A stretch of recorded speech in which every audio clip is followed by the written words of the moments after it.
Welcome to Simon TV. Friends, let's see the point since or for. మనం last వీడియోలో since for discuss చేస్తూ ఈ since వరకు ఎలా యూజ్ చేయాలో చెక్ చేసుకుందాం మనం కదా.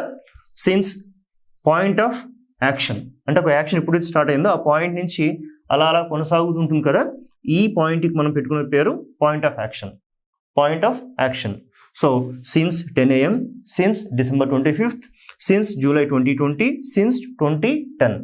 ఇక్కడ మర్చిపోకూడని అంశం ఏంటంటే కనుక ఇది ఇలా ఉండాలి, అది ఇలా కాకూడదు. ఇదేం చెప్పండి చూద్దాం ఈ డయాగ్రామ్. రైట్, సిజర్స్ అంటే కత్తెర కదా, కట్ చేసినట్టు ఈ యాక్షన్ని 10 గంటలకు కరెంట్ వచ్చింది, లేకపోతే December 25న నేను ఒక పుస్తకం చదివాను అలాంటివి చెప్తే కనుక సిన్స్ వాడకూడదు. సిన్స్ చెప్పాలంటే కనుక ఒకటే కండిషన్ చెప్తున్నాను కదా, ఇక్కడి నుంచి కొనసాగుతూ ఉండాలి. కానీ ఇంకోటి కూడా గుర్తుపెట్టుకోవాలి, సిన్స్ అనేది టైంకి సంబంధించింది అయితేనే. సిన్స్ మళ్ళీ వేరే చోట కూడా వాడతారు ఫ్రెండ్స్. సిన్స్ని ఒక కాజ్ ఆర్ రీజన్ దగ్గర వాడతారు, అది ఇక్కడ కలపకూడదు. Okay, as a time related preposition or as a time related conjunction you can keep since here. Okay, ఇలా ఉండాలి. మరి ఇలా ఉండాలి అంటే కనుక ఇది జనరల్గా టెన్సెస్లో ప్రెజెంట్ పర్ఫెక్ట్ కానీ ప్రెజెంట్ పర్ఫెక్ట్ కంటిన్యూస్ టెన్స్ కానీ వాడాల్సి ఉంటుంది. ప్రెజెంట్ పర్ఫెక్ట్ కానీ ప్రెజెంట్ పర్ఫెక్ట్ కంటిన్యూస్ టెన్స్. ఎందుకని అంటే ఈ యాక్షన్ కట్ అవ్వకుండా ఇక్కడ దాకా రావాలి కాబట్టి అది present perfect or present perfect continuous tense వాడాల్సి ఉంటుంది. ఇది ప్రాక్టీస్ సెషన్స్లో మీకు ఫ్యూచర్లో ఇంకా బాగా అర్థమవుతుంది మీకు. మరి ఇప్పుడు ఫర్ ఎప్పుడు వాడాలి సార్? ఫర్ చాలా క్లియర్గా ఉంటుంది. ఏంటంటే ఇక్కడ చూడండి, 10 AM నుంచి నేను ఈ క్లాసెస్ ఇక్కడ మన స్టూడియోకి వచ్చి 10 AM తీసుకుంటూ ఉన్నాను. ఇప్పుడు టైం ఎంత అయింది ఒకసారి చూడండి. టైం అయ్యేసరికి నాకు ఇక్కడ ప్రస్తుతం అప్రాక్సిమేట్గా 11:30 అయింది. 11:30. ఇప్పుడు లెక్క పెట్టండి చూద్దాం. 10 నుంచి ఇక్కడికి ఒక 1 hour అయింది, ఇది ఒక 1/2 hour అయింది, అంటే 1.5 hours. ఈ మొత్తం లెక్క పెట్టి చెప్తున్నారా, అప్పుడు ఫర్ రావాల్సి ఉంటుంది. అప్పుడు చెప్పచ్చు కదా, I have been taking the class for 1.5 hours. For 1.5 hours. అలాగే December 25th నుంచి ప్రస్తుతం ఇప్పటి వరకు ఎన్నైంది ఇలా లెక్క పెట్టిన అంతా కూడా. ఇది అప్రాక్సిమేట్గా ఒక 20 days వచ్చింది అనుకోండి. ఒకవేళ 20 days ప్రజెంట్కి ఈ రోజు పోల్చుకుంటే అప్పుడు మీరు చెప్పాలి కదా, I have been reading a novel for 20 days. For 20 days. అలాగే July 20 నుంచి ఇది లెక్క పెట్టండి, అప్రాక్సిమేట్గా ఒక 10 months అన్నారనుకోండి. Then you say here I have been taking classes for bank employees since July 2020. అది సిన్స్. అదే ఫర్ అయితే కనుక ఫర్ 8 months, ఫర్ 10 months, ఏది లెక్క పెడతారో అది ఫర్లోకి వస్తుంది. The same case with 2010. I have been living in Vijayawada. I have been living in Vijayawada since 2010. అది ఫర్లోకి మారితే కనుక ఇది నేను లెక్క పెట్టాలి. 1 2 3 4 5 మొత్తం కలిపితే నాకు ఒక 10 years వచ్చింది. Then I say here I have been living in Vijayawada for 10 years. For 10 years. ఈ 10 yearsకి ఇంకొక పేరేంటి? డికేడ్. కాబట్టి అక్కడ ఫర్ 10 years అనొచ్చు, ఫర్ డికేడ్ అనొచ్చు. ఓకే, ఇంకొంచెం బాగా అర్థం కావాలంటే ఒకటి చెప్తాను వినండి. లాస్ట్ టైం మా ఫ్రెండ్ ఒకతో నన్ను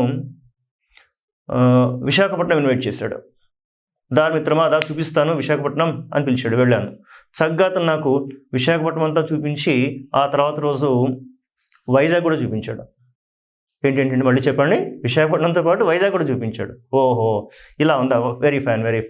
నేను నెక్స్ట్ ఇయర్ ఏం చేశానంటే వైజాగ్లో ఉండే మా ఫ్రెండ్ని నేను విజయవాడకి ఇన్వైట్ చేశాను. అతనికి ఇక్కడ విజయవాడ అంతా చూపించి నెక్స్ట్ డే బెజవాడ కూడా చూపించాను. మీరు నవ్వుకుంటారు కదా సార్, విజయవాడ అన్నా బెజవాడ అన్న ఒకటే కదా, అలాగే విశాఖపట్నం అన్నా వైజాగ్ అన్న ఒకటే కదా. అలాగే మిత్రులారా, 10 years అన్నా డికేడ్ అన్నా ఒకటే, కాబట్టి రెండింటికి ఫరే వస్తుంది ఆన్సర్. నిన్నటి లాస్ట్ వీడియోలో మనం చూసాం కదా, డాష్ 10 years డాష్ డికేడ్ రెండు సేమ్, కాబట్టి అక్కడ ఫర్ ఉంటుంది. అందుకని అర్థం చేసుకుందాం కదా సింపుల్గా. ఇలా పెట్టి ఇలా తీసుకుంటామంటే కనుక ఇది స్టార్టింగ్ పాయింట్. అంటే ఒక స్టార్టింగ్ పాయింట్. ఎలాగైతే మనకు ఈ రన్నింగ్ ట్రాక్లో ఉండేటువంటి ఈ ప్లేయర్స్ అందరినీ కూడా, అథ్లెట్స్ అందరూ కూడా స్టార్ట్ అవ్వాలి అంటే అక్కడ స్టార్టింగ్ ఏం ఆడతారు చెప్పండి చూద్దాం. ఏం ఆడతారు? వాళ్ళందరూ పొజిషన్స్లో రెడీగా ఉన్నారు. స్టార్ట్ అంటే పరిగెత్తుకుంటూ వెళ్ళాల్సి ఉంటుంది. ఏది యూజ్ చేస్తారు అక్కడ? ఓకే, క్లాప్ కొడతారా, లేకపోతే విజిలేస్తారా? కాదు, గన్ పేలుస్తారు కదా. అలా సైకలాజికల్గా మీరు ఒక గన్ తీసుకొని మైండ్లో gun once you're able to find out the starting point of the action, then we take here since. Starting point కనుక్కోవాలి, ఇక్కడి నుంచి కొనసాగుతూ ఉండాల్సి ఉంటుంది. ఇలా కొనసాగుతున్న యాక్షన్ మీరు క్యాలిక్యులేట్ చేశారనుకోండి 1 2 3 4, దెన్ వి గెట్ 4. అందుకని ఇలా సిన్స్ అంటే కనుక చక్కగా మీరు గుర్తుపెట్టుకోవచ్చు, point of an action, point of action. అదే నాకు ఫర్ అయితే కనుక ఇలా తీసుకుంటాం, దీన్ని లెక్క పెట్టాల్సి ఉంటుంది 1 2 3 4 అని ఇక్కడ. So for you can say period of action. Okay, point of action, period of action, ఆ రెండు క్లియర్గా ఉందా? చక్కగా ఉన్నట్టు లెక్క. Point of action, second period of action. Okay, కానీ ఇది చెప్తున్నప్పుడు నాకు ఒక డౌట్ వస్తుంది ప్రేక్షకుల నుంచి.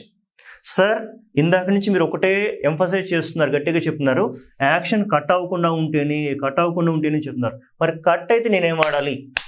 దానికి ఇంకొక కాన్సెప్ట్ మనం లింకప్ చేసి చెప్పాల్సి ఉంటుంది. ఓకే, అది కూడా చూద్దాం, ఇప్పుడే చూద్దాం లింకప్ చేస్తూ. అది చెప్పాలంటే కనుక ఫస్ట్ నాకు ఒక క్లారిటీ కావాలి. ఏమంటే సిన్స్ ఫర్ అనేది మీకు పూర్తిగా అర్థమైందా లేదా? Okay, hope you have understood since or for clearly. Okay, since point of action, for period of action. Okay, let's fine. ఇప్పుడు మనం ఇదే దీనిలో ఇంకొంచెం అడ్వాన్స్డ్ సిన్స్ ఫర్తో పాటు నెక్స్ట్ కట్ అయితే, యాక్షన్ కట్ అయితే ఏం వాడాల్సి ఉంటుంది అది డిస్కస్ చేద్దాం. ఓకేనా? ఇది కూడా మనం ఈ సెకండ్ పాయింట్ నుండి కంటిన్యూ చేద్దాం. కాకపోతే టైం రిలేటెడ్ ప్రిపోజిషన్స్, ఈ టైం రిలేటెడ్ ప్రిపోజిషన్స్లో ఇప్పటిదాకా మనం చూసింది సిన్స్ ఆర్ ఫర్. చెప్పాను కదా, యాక్షన్ కట్ అవ్వకూడదు. బట్ ఇప్పుడు ఎలా ఉంటుంది ఇంకోటి చూద్దాం. ఇంకొకటి ఇది ఎలా అంటే ఒకసారి చూడండి. At,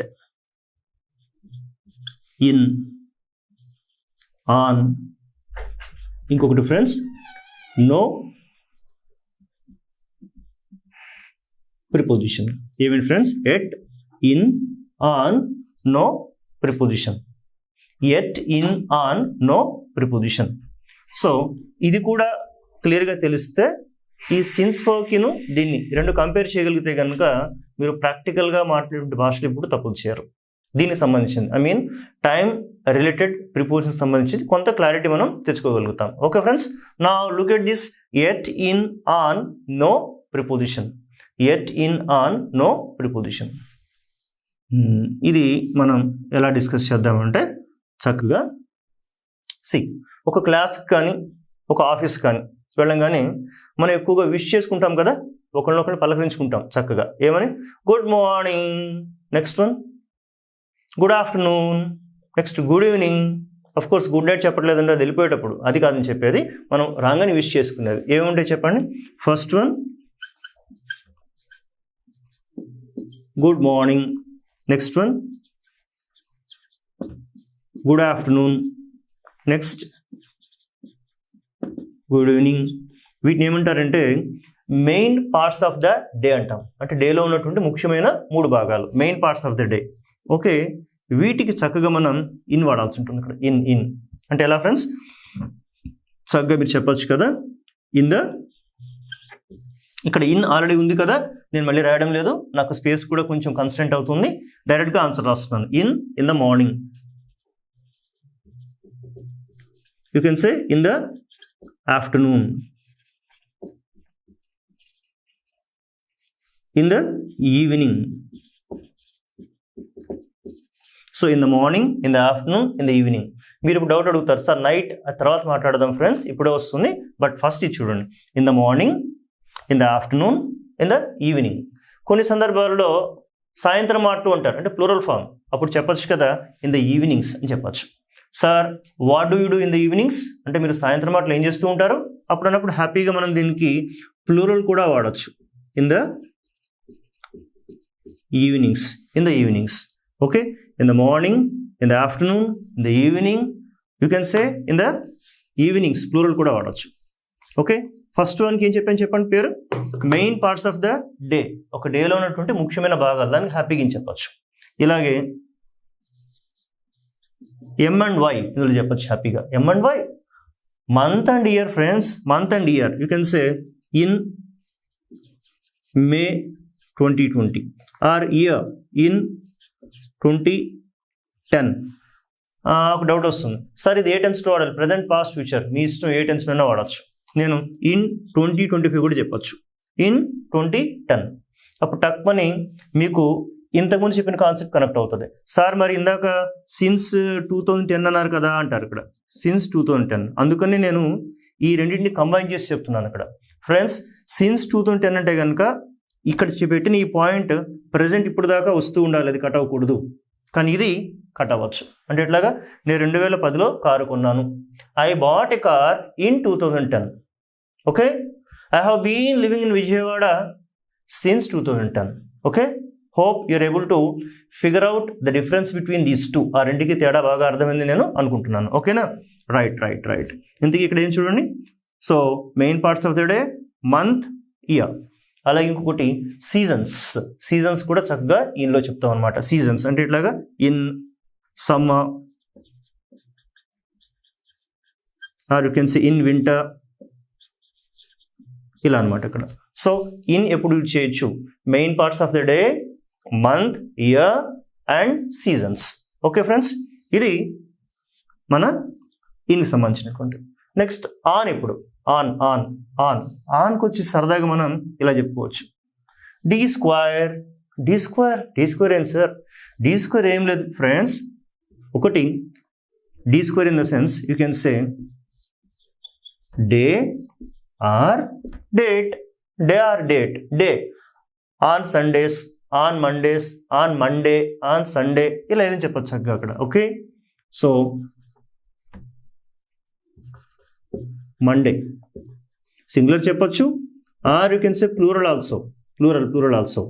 okay, I go to library on Mondays. Okay, Mondays.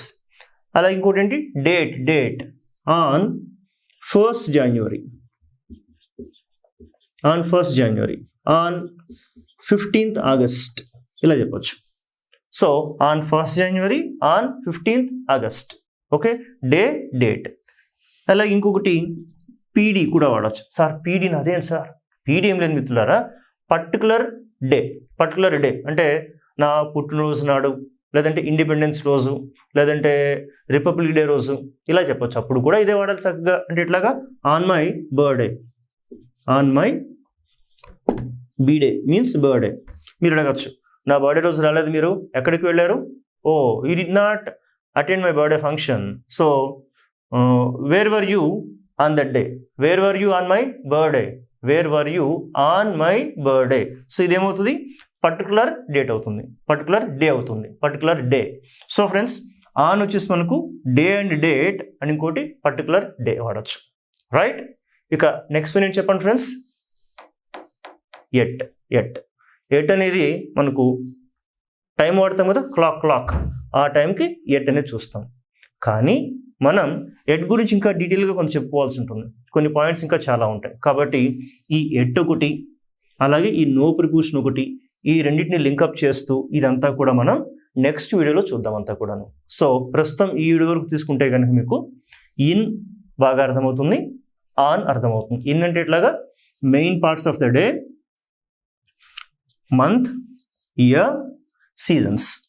On, day, date or particular day. Okay friends, then next వీడియోలో మనం ఈ రెండు చూద్దాం. Until then, bye bye. Will meet again in the next video. Nice.